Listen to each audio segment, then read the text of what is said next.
সেদিন খালার সাথে বেডরুমে ছিলাম। খালার সাথে আগে থেকেই আমার ভালো সম্পর্ক। খালা কথা বলা শুরু করল। দেখো সুমন, তোমার খালু 1 বছর পর পর দেশে আসে। তবুও আমি এই 2 বছর ধৈর্য ধরতে পারি না। তোমার সাথেই ভালো সময় পার করি। এইদিকে তোমার আব্বু মারা গেল আজকে 8 বছর হলো। এই 8 বছর তোমার আম্মু একা। আপার জন্য কিছু একটা করা দরকার। বন্ধুরা, তোমাদের জন্য নিয়ে এলাম একদম নতুন কড়াকড়ির ভিডিও। আজকের ভিডিওটা শুরু থেকে শেষ অবধি দেখলে তোমাদের ওইটা দাঁড়িয়ে যাবে আর টপটপ করে পানি চলে আসবে। তাহলে চলো আজকের ভিডিও শুরু করি। বন্ধুরা, আমি সুমন, বাবা মায়ের একমাত্র সন্তান। বয়স 21 বছর। একটি বেসরকারি বিশ্ববিদ্যালয়ে পড়ছি। খালা দীপালির সাথে আমার ভালো সম্পর্ক আজকে 1 বছর ধরে। খালু বিদেশে। উনার 7 বছরের শিশুকে অন্য রুমে রেখে আমি উনার সাথে গল্প করি, ভালো সময় পার করি। ইচ্ছা হলে বাসায় আসি অথবা উনি ডেকে নেন। মাঝে মধ্যে আম্মু সহ বেড়াতে আসি। সবাই ঘুমিয়ে গেলে আমরা দেখা করি। এই রকম একদিনে আম্মু সম্পর্কে কথাগুলো বলেন খালা। আমিও ভাবনায় পড়ে গেলাম। আম্মু সম্ভ্রান্ত এক উচ্চশিক্ষিত গৃহবধূ। আম্মু বিরাট ব্যবসায়ী ছিলেন। আম্মুর সৌন্দর্যে মোহিত হয়ে সদ্য ইন্টার পাস 18 বছর বাবা আম্মুকে বিয়ে করেন তিনি। 1.5 বছরের ব্যবধানে আমার জন্ম। আমাকে দেখাশোনা করেই তিনি স্থানীয় কলেজ থেকে অনার্স ও মাস্টার্স ডিগ্রি নেন। আমার বয়স যখন 10-এ যাবে ঠিক সে সময় বাবা পরলোক গমন করেন। আম্মু আর বিয়ে করেননি। বাবার রেখে যাওয়া 4 তলা 2টি বাটির ভাড়া আর ব্যবসার লভ্যাংশ দিয়ে ভালোভাবে চলছেন তিনি। খালার কথায় আমি ভাবতে লাগলাম, আম্মুর বয়স কত? খালা বলল, 40 ছুঁয়ে। আম্মুর হাইট 5 ফিট 4, ফর্সা প্লাক করা ভ্রু, কোমর অবধি ছড়ানো সিল্কি চুল। বাসায় থাকলে প্রায়শ উঁচু করে খোপা করে রাখেন। ওয়াশরুমে সেদিন সেনানের সময় কি মনে করে বালতিতে রাখা আম্মুর কাপড় হাতে নিয়ে দেখছিলাম। আমি অবাক হলাম, এত বড় বড়। কি? আম্মুর কথা ভাবতে ভাবতে আমার স্যালুট দিতে লাগল। খালা মুচকি হেসে বলল, কি হল মশায়? আমি বললাম, আম্মু সম্মানিত মানুষ, মন্দ কথা বলিও না। খালা বলে সম্মান প্রদর্শনে স্যালুট দিতে একেবারে দাঁড়িয়ে গেছে। আমিও বুঝলাম, মায়ের কথা ভেবে অবাক হয়ে গিয়েছিলাম। আর খালাও বুঝছে। এরপর 2 জন ফ্রেশ হয়ে আসি। খালা বলল, আচ্ছা বল, তোমার আম্মু অন্য কার সাথে ভালো থাকলে তোমার খারাপ লাগবে? আমি বললাম, না, আম্মুর একজন ভালো মানুষ দরকার। কিন্তু বিশ্বস্ত কেউ হতে হবে। আর আম্মু রাজি কিনা সেটাও দেখতে হবে। খালা বলল, তোমার আম্মু রাজি না শুধু, কিন্তু ভয় পাচ্ছ তুমি জেনে গেলে কি হবে সেটা? আমি বললাম, আমি না জানলাম, চেষ্টাও করব না। কিন্তু আম্মুকে এমন কারো সন্ধান দিব কিভাবে? আচ্ছা, আম্মুর কোনো বন্ধু আছে? খালা বলল, আরে না। আচ্ছা, শাওন ভাইজা হলে কেমন হয়? আমার কাজিন। সে তোমার আম্মুকে পছন্দ করে। বউ বাচ্চাদের নিয়ে ইউএসএ থাকে। এখানে ফ্ল্যাটে একা থাকে। আমি বললাম, আম্মুকে পছন্দ করে মানে? খালা বলল, শাওন ভাইজা আমার বড় ভাইয়ের মতো। উনি আমাকে অনেকবার ফোন করছে তোমার আম্মুর সাথে কথা বলার জন্য। তোমার আম্মুকে বলছিলাম। মোটামুটি রাজি, কিন্তু ভয় পাচ্ছে তোমাকে নিয়ে। আমি বললাম, তাইলে আমার আপত্তি নাই। তুমি কাল সকালে আম্মুকে বলিও আমি জানব না। আমি না জানার ভান করে থাকব। তুমিও বলবা আমি কিচ্ছু জানি না। খালা বলল, আরে তুমি যে আমার সাথে দুষ্টুমি করো এগুলাও তোমার আম্মু জানে। এত লুকোচুরির কিছু নাই। তোমার সম্মতি পেলে আপা আরো খুশি হবে। দাঁড়াও, আগে ভাইয়াকে ফোন করি। খালা হ্যালো ভাইজা বলে কৌশলাদি বিনিময় শেষে মূল কথায় আসল লাউড স্পিকার দিয়ে খালা বলল, আপা তোমার ব্যাপারে পজিটিভ। শাওন বলল, কি শুনাইলা? আমি কি বলে তোমাকে ধন্যবাদ দিব বুঝতেছি না। খালা বলল, ধন্যবাদ লাগবে না। আপাকে আধা ঘন্টা পরে ফোন দাও। নাম্বার নাও। শাওন বলল, না না, নাম্বার আছে আমার কাছে। আচ্ছা, আমি কল দিব। খালা ফোন রেখে দিল। আমাকে বলল, চল তোমার আম্মুকে বলি সব। আমরা উঠতে গিয়ে বুঝি একটা ছায়া দ্রুত সরে গেল। বুঝলাম আম্মু এতক্ষণ আমাদের গল্প শুনছে এবং দেখছে। খালা ও ব্যাপারটা জানত। আম্মুর রুমে গেলাম। আম্মু দেখলাম বসে আছে। খালা সব বলার পর আম্মু আমাকে জড়াই ধরে কান্না শুরু করে। বলে যে আমি কেমন হয়ে যাচ্ছি। আমি কান্না থামিয়ে দিয়ে বললাম, ওনার সাথে কথা বল। আর আমাকে সব কিছু জানাবে, আমি সাপোর্ট দিব। আম্মু মুচকি হাসি দিল। ওহ, শাওনের পরিচয় দেয়া হয়নি। ওনার বয়স ৪৫ হবে। শ্যামলা গায়ের রং, জিম করা পেটানো শরীর, চুল সব আধা পাকা। ক্লিন শেভ থাকেন, তবে গোপ রাখেন। গোফ ও আধা পাকা। শক্ত সামর্থ্যবান পুরুষ বলতে যা বুঝায় উনি তাই। এর মধ্যে উনি ফোন দিলেন। আম্মু রিসিভ করতে লজ্জা পাচ্ছিল।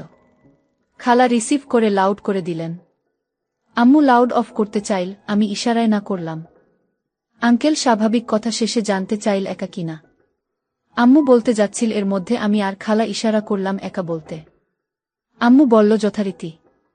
উনি ফোনে কথা বলার অনুমতি চাইল। আম্মু না না করতেছে। আঙ্কেল ওই দিক থেকে আর আমরা এই দিক থেকে প্রেশার দিয়ে হ্যাঁ বলালাম। শেষমেশ আম্মু রাজি হল। খালা আম্মুকে বলল মন খুলে কথা বলতে। আমি আর খালা রুমের বাইরে চলে আসলাম। এভাবে প্রায় 2 ঘন্টা এরা কথা বলল। আমি ততক্ষণে রুমে এসে শুয়ে পড়ছি। সকালে আম্মু খালাকে কি যেন বলল। বুঝলাম আম্মু লজ্জা পাচ্ছে। আমি বললাম, জোরে বলেন আম্মু। আমি কিছু মনে করব না। আম্মু মাথা নিচু করে রইল। খালা বলা শুরু করল। আসলে শাওন ভাই আজকে সন্ধ্যায় উনার এপজেন্টমেন্টে ডাকছে। আমি বললাম, তো যাক, সমস্যা কি? খালা বলল, উনি বলছে তোমার আম্মুকে একটু পার্লারিং করতে, একটু মেক ওভার করা, আর চুলগুলোকে গোল্ডেন করতে বলছে। আমি অবাক হলাম উনার কথা শুনে। গোল্ডেন করলে আম্মুকে নায়িকাদের মতো মনে হবে। আমি সম্মতি দিলাম। খালা আম্মুকে পার্লারিং করে নিয়ে আসল ঘন্টা 2-1 পরে।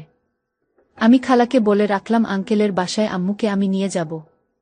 তবে আঙ্কেল জানবে না যে আমি ব্যাপারটা জানি। যা কথা তাই কাজ।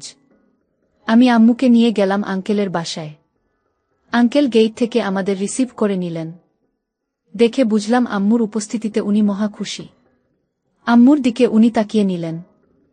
আম্মুকে বেশ চমৎকার লাগছে। সোনালী রঙের জর্জেট শাড়ি, চুলগুলো উঁচু করে খোপা বাঁধা রজনীগন্ধা দিয়ে। আম্মুকে ফ্রেশ হতে আঙ্কেল একটি রুম দেখিয়ে দিল। আমি আঙ্কেলকে কাছে ডেকে বললাম, দেখেন আমি সব কিছু জানি। আমি চাই আম্মু সুখী হোক, তবে আমি দেখতে চাই। আঙ্কেল খানিকটা হচকিয়ে গেল, আমাকে উনার বেডরুমে একটা জানালার পাশে নিয়ে গেল। কিছু কথা ওনার সাথে বললাম, এরপর আমরা চলে আসলাম। আম্মু জাস্ট হাত মুখ একটু ধুয়ে আসলেন। রাত হওয়ায় আমরা খেতে বসলাম। খাওয়া পরব শেষ করে যে যার রুমে চলে গেলাম। ঘণ্টাখানেক হবে। আমি ঘড়ি দেখি রাত 1টা হবে। আঙ্কেল দরজা খুলে বের হয়ে আম্মুর রুমে গেলেন। আম্মু বের হয়ে আগে আমার রুমে গেলেন। বাইরে থেকে ভালো করে লক করে দিলেন, দিয়েই ফিরে আসেন আঙ্কেলের সাথে। রুমে ঢুকে আঙ্কেল আম্মুকে ধরলেন। আঙ্কেল বলল, দেখ, আমি তোমাকে ভালোবাসি। তুমি নিজ ইচ্ছায় আসছ। আঙ্কেল দেখলাম আম্মুকে খুব সম্মান দিচ্ছে। 2 মিনিট পর আঙ্কেল কথা বলা শুরু করল। তোমাকে আমার রানী বানিয়ে রাখতে চাই। আম্মু দেখলাম অনেকটা স্বাভাবিক হয়েছে। বললেন, কে মানা করছে? তো রাখুন না রানী বানিয়ে। এভাবে কিছুক্ষণ খেজুরে আলাপ চালিয়ে আঙ্কেল অদ্ভুত আচরণ করতে লাগলেন। এরপর আম্মু বলা শুরু করলেন, আসলে হাজবেন্ড মারা যাওয়ার পর অনেকের অনেক প্রপোজাল পেয়েছি, কিন্তু কারো ডাকে সাড়া দেয়নি। হঠাৎ কি হলো জানি না, আপনাকে ভালোবেসে ফেললাম। আজকে নিজেকে অনেক খুশি মনে হচ্ছে। এই কথা শুনে আঙ্কেল অনেক খুশি হলেন। কিছুক্ষণ এই সেই কথা বলে আম্মু ঘড়ির দিকে তাকিয়ে দেখেন রাত 4টা। আম্মু বললেন, রাত অনেক হয়েছে, এবার আমি রুমে যাই। আঙ্কেলও বাধা দিল না।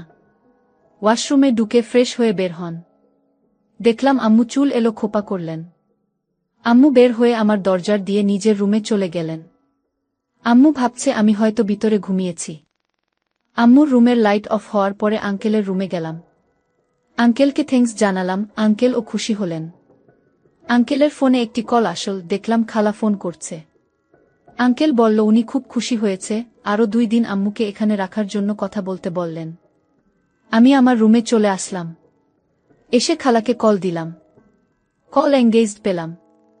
একটু পর খালা ফোন দিয়ে বলেন, তোমার আম্মুর সাথে কথা বললাম। আপা তো অনেক হ্যাপি, সুখে কান্না করে দিয়েছেন। উনি আরও কয়েকদিন থাকতে চাচ্ছেন। তুমি না হয় আমার বাসায় চলে আসো, এখান থেকে তো ভার্সিটি কাছে। খালাকে বললাম, আমি ক্লাস ব্লাঙ্ক দিব কয়েকদিন। আম্মুর সুখের জন্য একটুক তো করা উচিত। খালা মৃদু হেসে ফোন রেখে দিলেন। আমিও সেদিনের মতো ঘুমিয়ে গেলাম। পরদিন সকালে সব স্বাভাবিক মনে হল। আম্মু ঘরণীর মতো রান্নাঘরের দায়িত্ব নিল। সকালের নাস্তা তৈরি করলেন। আমি আর আঙ্কেলকে সার্ভ করলেন। আম্মু শাড়ি পরা ছিল। আঙ্কেলের পাশে এসে আঙ্কেলের পাতে মাংস তুলে দিচ্ছিল আম্মু। নাস্তা শেষে আমি আমার নির্ধারিত রুমে চলে আসলাম। আঙ্কেল ও পিছনে পিছনে আমার রুমে আসল। এসে আমাকে বলেন তিনি এখন বের হবেন, কাজ আছে উনার। উনি এরপর উনার কাজে বাইরে চলে গেলেন। আম্মু বাড়ির বাকি কাজ সেরে নিয়ে সেনানে গেলেন। সেনান সেরে নতুন একটা শাড়ি পরে নিলেন। আমি আম্মুকে জিজ্ঞেস করলাম, আঙ্কেল কেমন মানুষ? আম্মু উত্তর দিলেন, ভালো। আমি কথা বাড়ালাম না। দুপুরে আঙ্কেল আসলেন। লাঞ্চের আমি ফ্রেন্ডদের সাথে আড্ডা দিতে বাইরে গেলাম। রাত 9টায় বাসায় ফিরে দেখি আম্মু ডিনার সার্ভ করছেন। এরপরের দিন আঙ্কেল ব্যবসায়িক কাজে 1 সপ্তাহের জন্য বাইরে যান। আমি আর আম্মু বাসায় চলে আসি। বাসায় 2 দিন থাকার পর আম্মু কেমন যেন করতে থাকেন। আমি বুঝতে পারলাম। আমি 3 দিন পর খালাকে ফোন দিয়ে আমার আর আম্মুর অবস্থা বললাম। খালা বলল, দাদাও আমি আসি। সন্ধ্যায় খালা আসল। আম্মু রাতের রান্না বসাতে গেলে আমি আর খালা আমার রুমে কিছুক্ষণ গল্প করে ডিনার শেষে খালা আর আম্মু বেডরুমে গেল। কি মনে করে আম্মুর বেডরুমের জানালায় পাশ দিয়ে যাচ্ছিলাম। আম্মু আর খালাকে স্পষ্ট দেখার পাশাপাশি তাদের কথা ও শুনতে পাচ্ছি স্পষ্ট। আম্মু খালাকে বলল সে আঙ্কেলের বাসা থেকে আসল উনার আর শিডিউল ও পাওয়া যাচ্ছে না। খালা বলল উনি ব্যবসায়িক কারণে খুব ব্যস্ত আছে, তা না হলে এতদিন থাকার কথা না। বন্ধুরা, কেমন লাগলো ভিডিও কমেন্টে জানাও। দেখা হবে পরের ভিডিওতে। সেই পর্যন্ত ভাল থেক বন্ধুরা।